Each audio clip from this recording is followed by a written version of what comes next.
Now go ahead, and let's see how the onion skin option works.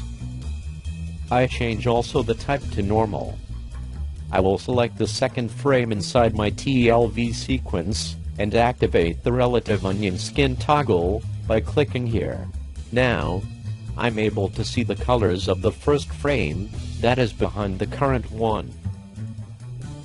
Without selecting colors from the palette, I will be able to pick colors directly from the frame behind, and I will just click, keeping in mind to hold the Shift on the keyboard, in order to allow the style passes through the anti-aliasing of the area's outline.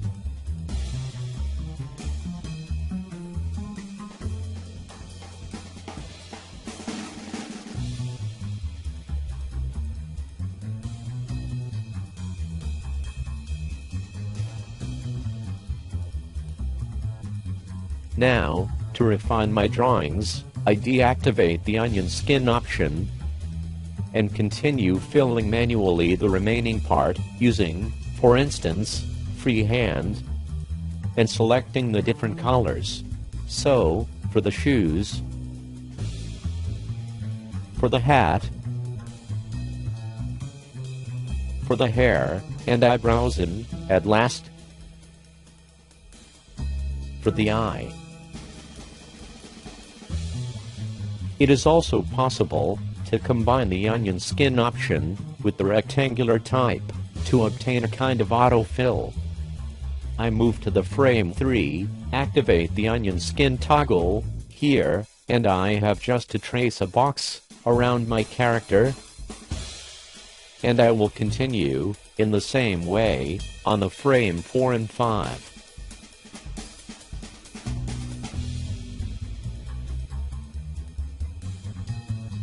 After finishing the first 5 frames, I move to the frame number 6, and let's see how the frame range option works.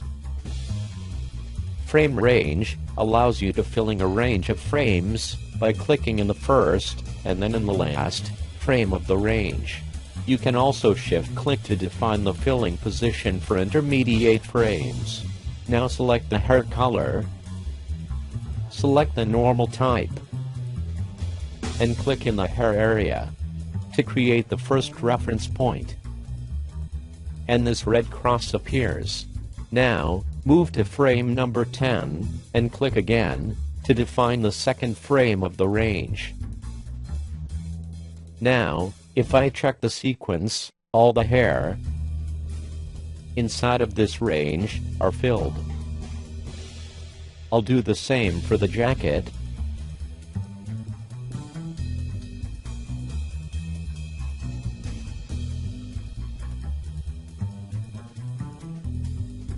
and for the trousers.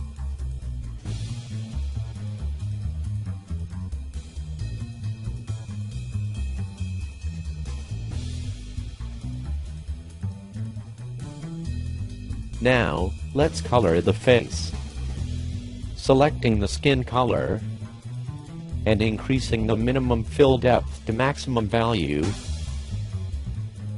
Now, select the hat color, and move on the scarf, but before, decrease the fill depth here.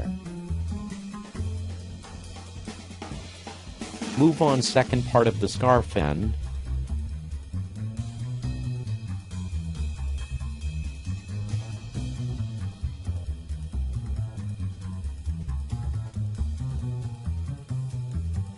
in this case, shift-click on frame 8,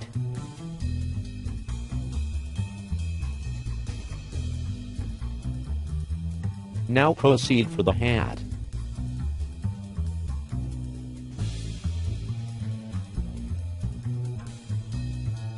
This time, combine frame range with rectangular to fill the shoes on this frame range. Again, with the type normal. The hat, here, and the last frame needed. Now, deactivate the frame range for refining, and shift-click to use the maximum fill depth value.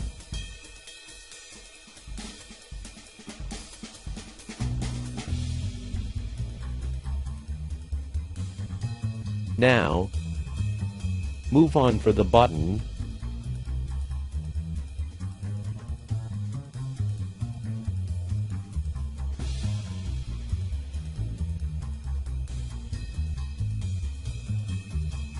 Now move on for the eyes. And come back to rectangular.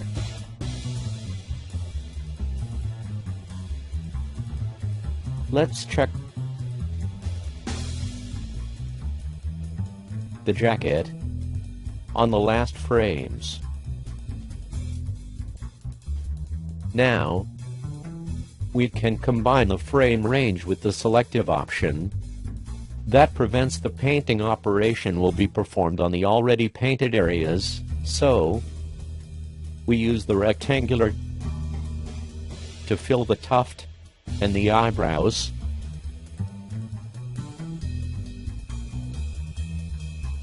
and so on for the remaining areas.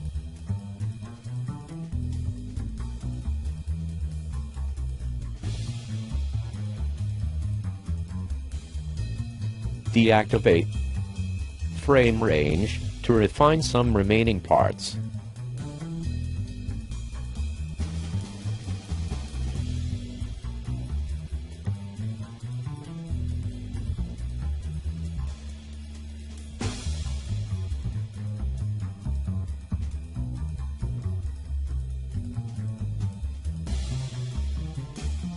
Now, here, I can activate again a frame range for the hands, because I have already filled the other areas.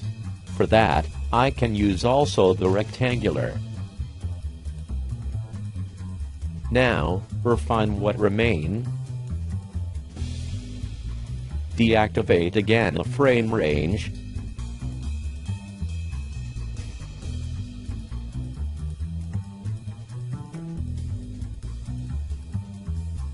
And erase some mistakes.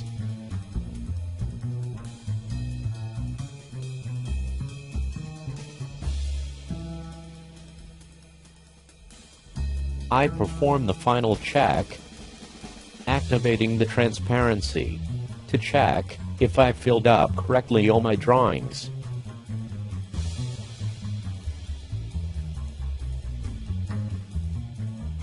Now, to save the painted level, select any cell where the level you want to save is exposed.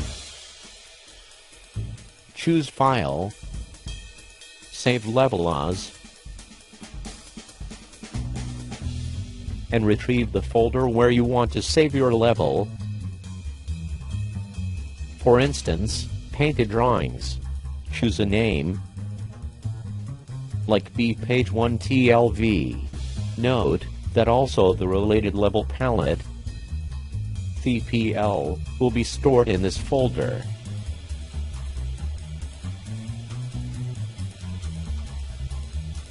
Now, to save the scene with the painted level,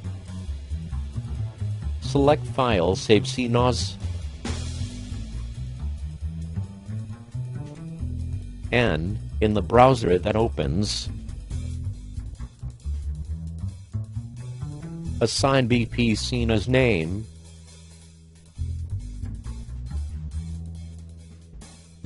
and press Save.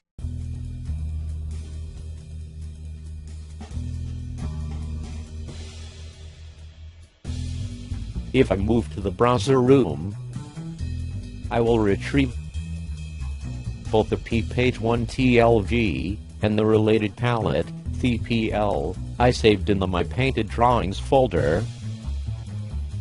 And if I move inside my project, and I go inside Scenes, I'll find also the BP scene, TNZ. Thanks for your attention, and see you on the next video tutorial.